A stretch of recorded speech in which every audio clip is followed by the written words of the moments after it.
महाराष्ट्रात सुद्धा मणिपूर सारखी परिस्थिती निर्माण होण्याची चिंता शरद पवार यांनी व्यक्त केली आहे। मणिपूरच्या जनतेला दिलासा द्यावासा मोदींना वाटलं नाही। मणिपूरच्या मुद्द्यावरून शरद पवारांनी मोदी यांच्यावर टीका केलेली आहे। पंतप्रधान मोदींनी मणिपूरकडे ढुंकून सुद्धा पाहिलं नाही अशी टीका पवारांनी मोदींवर केलेली आहे।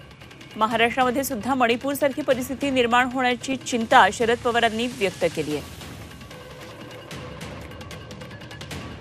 मणिपूरच्या मुद्द्यावरून शरद पवारांनी मोदींवर टीका केली आहे आणि मणिपूरकडे कसं पंतप्रधानांनी ढुंकून पाहिलं नाही अशा पद्धतीने त्यांनी ही टीका केली आहे। तर मणिपूरसारखी स्थिती राज्यामध्ये होईल अशी चिंता त्यांनी व्यक्त केली आहे। मणिपूरच्या लोकांना त्यांना दिलासा द्यावासा वाटला नाही। मणिपूरमध्ये पंतप्रधान फिरकले सुद्धा नाहीत अशी टीका पवारांनी केली।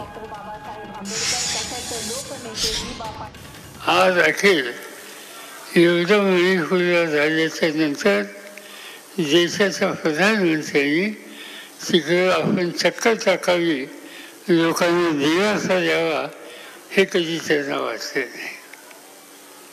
हे घडलं मणिपूरमध्ये, आजूबाजूच्या राज्यातही घडलं, खाली कर्नाटकामध्ये घडलं आणि अलीकडच्या काळामध्ये महाराष्ट्रात काही घडेल का काय अशी चिंता वाटायला लागली।